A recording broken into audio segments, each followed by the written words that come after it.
అందరికీ నమస్కారం. ఎన్నికలు ముగిశాయి. దాదాపు 82% ఓట్లు పోలయ్యాయి.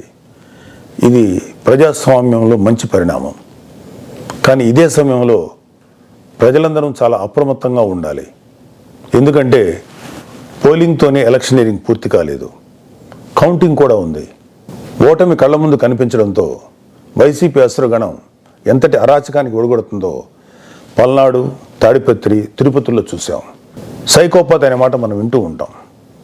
ఈ జగన్మోహన్ రెడ్డి కూడా ఆ కోవలోకి వస్తాడో లేదో తెలియదు, కానీ ఖచ్చితంగా అతను ఒక సోషియోపాత్. ప్రజలను కులాలుగా, వర్గాలుగా, పార్టీల వారీగా విడదీసి చిచ్చులు పెట్టి ఆనందించే రకం. అతనిలో ఆ మానసిక స్థితిని మొదట్లో ఎవరు గుర్తించలేకపోయారు. ఆ వ్యాధిని తన అసురగణానికి కూడా అంటించాడు. ఈ సోషియోపాత్ మానసిక స్థితి రోజు రోజుకి ముదిరిపోయింది. ఓటమి కనిపిస్తుండటంతో వైసీపీ ముఠాలు ఉన్మాదంతో ప్రజల ఇళ్ల మీద పడి అరాచకం సృష్టిస్తున్నాయి. మాచర్ల వైసీపీ ఎమ్మెల్యే సంబంధీకుల ఇళ్లలో పెట్రోల్ బాంబులు దొరికాయంటే ఫలితాలు వచ్చాక వీళ్ళు ఎంత రాక్షసత్వానికి తెగబడబోతున్నారో ప్రజలు గ్రహించాలి. తాడిపత్రిలో పోలీసులు కూడా తమను తాము రక్షించుకునేందుకు అగచాట్లు పడ్డారు. అంటే వైసీపీ ఎంతగా రెచ్చిపోతుందో అర్థం చేసుకోవాలి. వైసీపీకి ఓటు వేయలేదని తెలిసి ఇళ్లలో చొరబడి మహిళలను, పిల్లల్ని అందరినీ చావుగొట్టే పైశాచికత్వాన్ని పెంచింది ఎవరు? ఖచ్చితంగా ఈ జగన్మోహన్ రెడ్డి అనే చెప్పాలి. విశాఖపట్నంలోని కంచరపాలెంలో ఓ కుటుంబం కూటమి అభ్యర్థులకు ఓటు వేసిందని తెలిసి వైసీపీ గుండాలు ఆ ఇంట్లో మహిళలను, చదువుకుంటున్న పిల్లలపై దుర్మార్గంగా దాడి చేసింది. గర్భంతో పుట్టింటికి వచ్చిన మహిళపైన తీవ్రంగా దాడి చేశారు. అంటే వైసీపీ రాక్షసత్వం ఏ స్థాయిలో ఉందో తెలుసుకోండి. ఇలాంటివన్నీ తెలుసుకొని చిక్కటి చిరునవ్వులు చెందించే వ్యక్తిని ఏమనాలి? మహేష్ బాబు స్పైడర్ సినిమాలో విలన్ సూర్య గుర్తొస్తున్నాడు కదూ. ఉత్తరాంధ్ర నుంచి రాయలసీమ వరకు ఎన్నికల అనంతరం హింసను ప్రేరేపించడంలో వైసీపీ ఓటమి కనిపిస్తుంది. రాబోయే ఓటమిని కప్పిపుచ్చుకునేందుకే ఈ దాడులు చేస్తుంది. ఈవీఎంలు భద్రపరిచిన స్ట్రాంగ్ రూమ్స్ దగ్గర కూడా భద్రత పటిష్టంగా ఉంచాలి. అక్కడ సెంట్రల్ గవర్నమెంట్ వారిది 3 అంచెల సెక్యూరిటీ ఉంది. అయినా కూడా అక్కడ మన కూటమి పార్టీల ప్రతినిధులు నిరంతరం పహరా ఉండాలి. ముఖ్యంగా మన జన సైనికులకి, వీర మహిళలకి నా అభ్యర్థన ఏంటంటే, ఎక్కడైతే జనసేన పోటీ చేసిన ప్రాంతాల్లోని ఈవీఎంస్ భద్రపరిచిన స్ట్రాంగ్ రూమ్స్ ఉన్నాయో అక్కడ మన జన సైనికులు వాలంటీరింగ్ చేసి కాపులాగా కూర్చోవాలి. ఈ అవకాశాన్ని ముఖ్యంగా మనం వదులుకోవద్దు, వాడుకుందాం. ఈ వైసీపీ దుర్మార్గులను ఏ దేశాలను తేలిగ్గా తీసుకోవద్దు. వాళ్ళు ఏ అరాచకానికైనా, దౌర్జన్యానికైనా తెగబడతారు. ఆ మధ్యన అంటే 2-3 ఏళ్ల క్రితం అమెరికన్ ప్రెసిడెన్షియల్ ఎలక్షన్స్లో కూడా ఎక్స్ ప్రెసిడెంట్ డొనాల్డ్ ట్రంప్ ఇలాంటి లక్షణాలే కనబరిచాడు.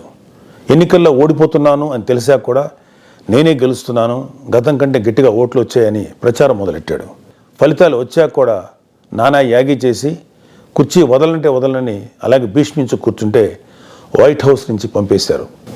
దాదాపు ఇలాంటి లక్షణాలే మన ఆపద్ధర్మ ముఖ్యమంత్రి జగన్మోహన్ రెడ్డి కూడా ప్రదర్శిస్తున్నాడు.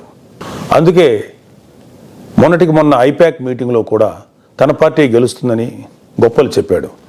అతని మానసిక స్థితిని వంట పట్టించుకున్న ఉత్తరాంధ్ర నాయకుడు ప్రమాణ స్వీకార ముహూర్తం, విశాఖలో స్థలం అన్నీ ప్రకటించేశాడు.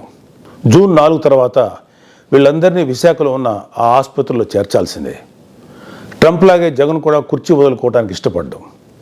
తన ఉన్మాద బృందంతో రాష్ట్ర వ్యాప్తంగా దాడులు, హింసకు తెగబడే ప్రమాదం లేకపోలేదు.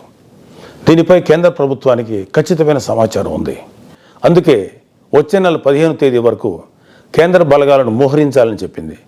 మన వంతుగా కౌంటింగ్ ముగిసే వరకు కౌంటింగ్ కేంద్రాల దగ్గర, పార్టీ కార్యాలయాల దగ్గర కూటమి శ్రేణులు అప్రమత్తంగా ఉంటూ ప్రతి కూటమి కార్యకర్త ఈ కేంద్రాలను పర్యవేక్షిస్తూ ఉండాలి. ఆంధ్రప్రదేశ్ రాష్ట్రం ఈ అరాచక శక్తుల చేతుల నుంచి అభివృద్ధి సాధకుల చేతులకు మారే సమయం దగ్గరలోనే ఉంది. అందరం ఆ శుభగడి కోసం వేచి చూద్దాం. జై జనసేన, జై హింద్. పనేసియా మెరిడియన్ హాస్పిటల్స్ ప్రతి సామాన్యుడికి అందుబాటులో అంతర్జాతీయ వైద్య ప్రమాణాలతో వైద్యం, 24 గంటల అంబులెన్స్ సర్వీసుతో పాటు అత్యవసర సేవలతో ఏర్పాటైన చికిత్సా విభాగం, మా దగ్గర గుండె సంబంధిత మూత్రపిండ, కాలేయ, కంటి జబ్బులకు, మోకాళ్ల శస్త్రచికిత్సతో పాటు కోవిడ్-19, బ్లాక్ ఫంగస్ వంటి వైరస్లకు, అన్ని రకాల ఆరోగ్య సమస్యలకు నమ్మకమైన అత్యాధునిక వైద్య చికిత్సను అందిస్తున్న హాస్పిటల్ పనేసియా మెరిడియన్ హాస్పిటల్స్. మీ ఆరోగ్య సమస్య ఏదైనా ఇప్పుడు పరిష్కారం సాధ్యం. సంపూర్ణ ఆరోగ్యం కోసం సంప్రదించండి Panacea Meridian hospitals, opposite Beeramguda Kaman, RC Puram, Sangareddy district, pin code 502032. సంప్రదించాల్సిన ఫోన్ నెంబర్ 0845524177 మరియు 7893757770.